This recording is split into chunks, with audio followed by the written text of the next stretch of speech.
Police TV by Tim Vickery, read by Vincenzo Nicoli.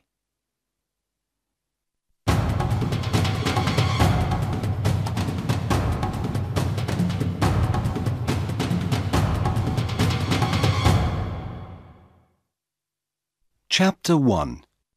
The Jogger. Dan and Sue are police officers in London.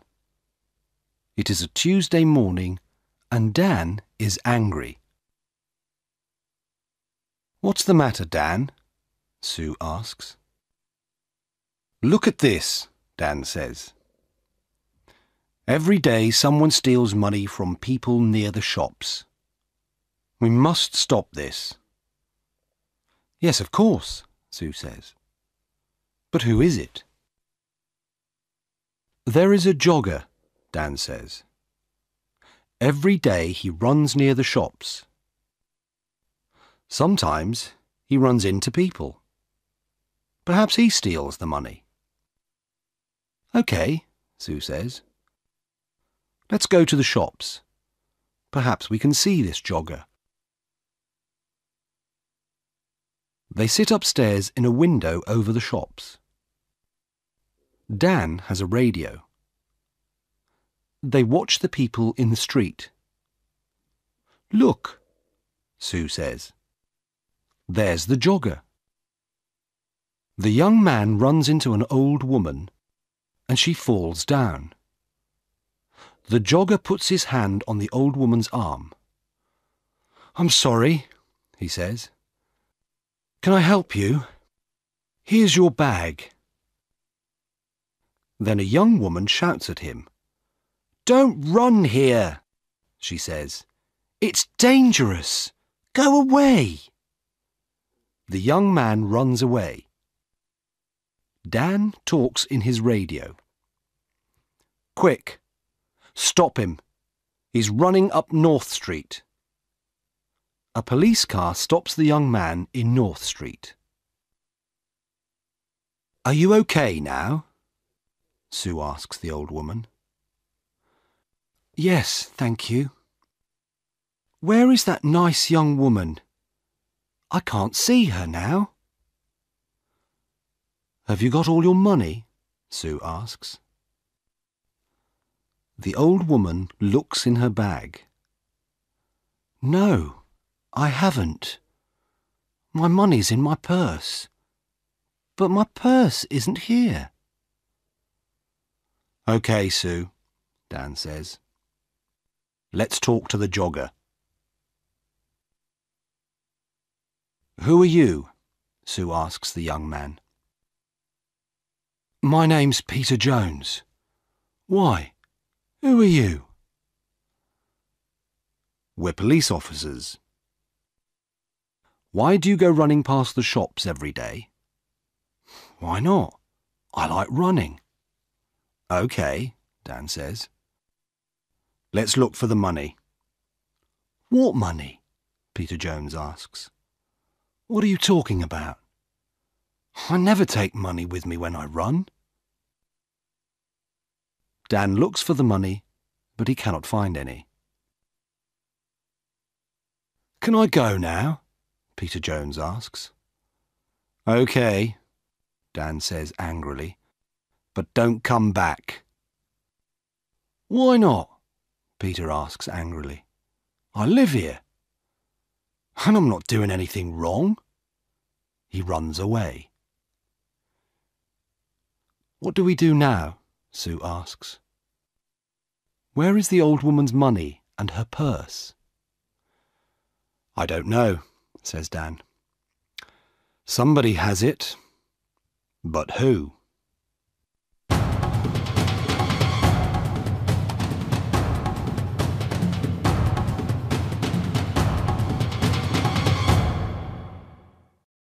Chapter 2. TV. Dan and Sue go back to the shops. "I don't understand," Dan says. "The jogger hasn't got the money, so we must look for someone different." "Look," Sue says. There's a TV camera over that shop door. Perhaps that can help us. They go into the shop and watch the video. Look, Sue says. There's the old woman. She's getting money from the bank and putting it into her purse. Now she's putting the purse into the bag. Stop the video there, says Dan. Now, look carefully. Is anybody watching her? There are a lot of people in the street, Sue says. I'm not sure. Is it that man with the long hair? Perhaps, says Dan. Let's go on. What happens next? They watch the video. The jogger runs into the old lady. He stops and helps her. She shouts at him and he runs away. Then a lot of people come and help the old lady. Look, Sue says. The long-haired man has her arm. Yes, but that woman has her bag, Dan says. What's she doing with it? Oh, I can't see. There's a man in front of her. Listen, I have an idea, Dan says. You go to the bank tomorrow and take some money out. Why is that a good idea? Sue asks. Because we can watch you, Dan answers. Get a lot of money from the bank and let everybody in the street see it. Take a radio too, so you can talk to me. OK, Sue says. We can do that tomorrow morning then.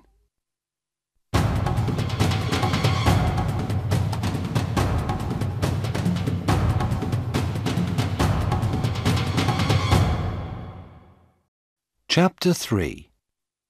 Help me, quick. Next day, Sue goes to the bank. Dan is watching with another policeman, Jim. They have radios. I'm getting the money now, Sue says. That's good, Sue, Dan says on his radio. Now let everybody see it. Sue drops some money near her feet. People in the street look at her. Look, there's the man with the long hair, Jim says. He's picking up the money. Shall I arrest him? No, wait, Dan says. Watch. The man picks up the money and gives it to Sue. Here you are, he says. That's a lot of money. Be careful. Thanks, Sue says. That's okay. The man smiles and walks away. Have you got all the money, Sue? Dan asks by radio. Yes, it's all here, Sue says. What can I do now? Buy some things in the shops and then walk slowly down the street, Dan says. We're watching you. Sue buys some apples, milk, and bread. Then she walks slowly down the street. Dan and Jim watch her go. Is anybody following me? Sue asks. No, Dan says. There's a woman with a baby, that's all. Don't follow me, Sue says into the radio. Nobody must see you. I'm turning right into Smith Street. Now I'm turning left into Peg Lane. The woman with the baby is following me. I'm turning right into Dale Avenue. Are there lots of people about? Dan asks. No, It's very quiet. Nothing is happening. Dan and Jim wait. Then Sue shouts, "Be careful! Oh, help me! Quick! Help!" The jogger, Peter Jones, runs into Sue and she falls over. There are apples, milk and bread everywhere. "I'm sorry," says the man. "Let me help you." The woman takes Sue's arm. "Are you okay?" she asks. "Go away," she shouts at the man. But he sees the radio in Sue's pocket. "What's this?" he asks. "A police radio? Give me the money, quick!" He takes the money and runs. The woman wants to run after him, but Sue holds her. "Stop," she says. "I'm a police officer. You must stay here." "But why?" the woman asks. "I want to help you. That man has your money. I haven't got it." "Is he your friend?" Sue asks. "Where does he live?" "I don't know," the woman says. "I don't know him." "Who are you?" Sue asks. "Where do you live?" Linda Wilkes. I live at 14 Old Street."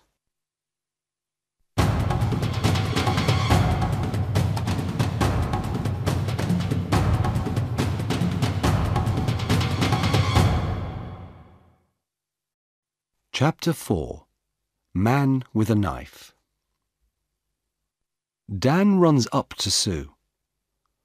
"Are you okay?" he asks.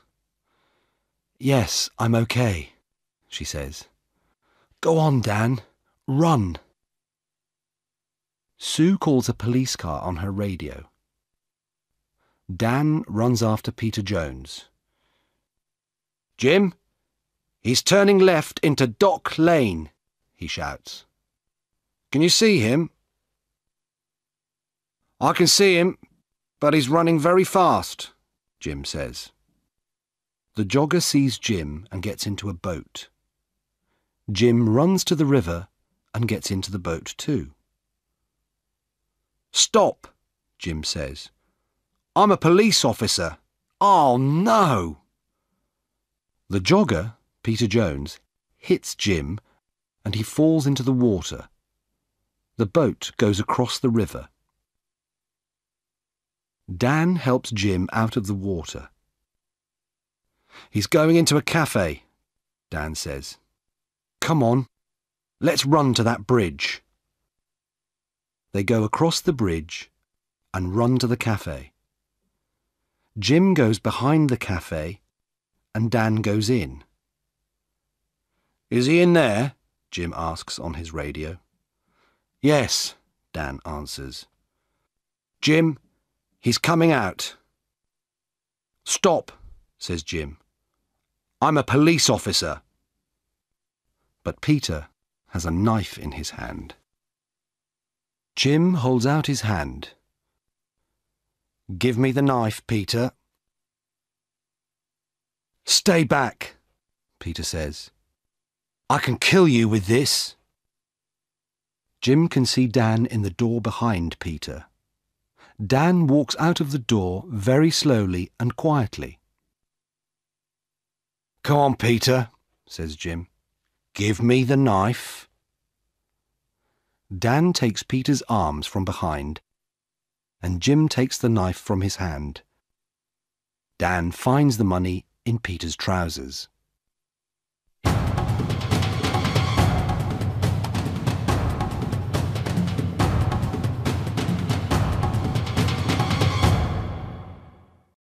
Chapter 5.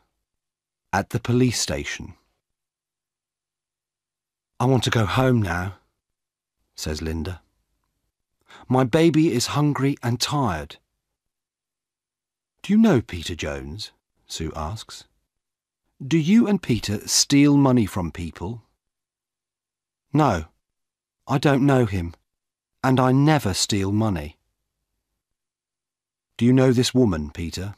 Dan asks. No, says Peter.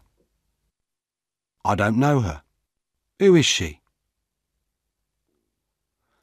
Dan and Sue go back to their office. Does Linda work with Peter? Dan asks Sue. Yes, she does, says Sue. Watch this video. Look, there she is. She's watching me get the money, and now she's talking to someone on her phone. But who is she talking to? She's talking to Peter, of course. Now she's following me and talking to him again. She's talking about me. Dan and Sue speak to Linda again. Can I see your phone, please, Miss Wilkes? Sue asks. My phone? Why do you want to see that? Well, it remembers a lot of numbers. Sue presses 1 on Linda's phone. Peter's phone begins to ring. Sue laughs. Let me ask you again, Miss Wilkes. Do you know Peter Jones? Well, yes, OK. I know him. But I don't steal money. Sue and Dan take Linda home. They go into her house. There's £200 under your bed, Linda, Dan says. And look, this is the old lady's purse. This is a nice photo of you and the baby, Sue says. But who is the man? Is he the baby's father? OK, it's Peter, says Linda. And yes, I do steal the money. I'm sorry, OK? No, Linda, it's not OK, Sue says. It's not OK at all.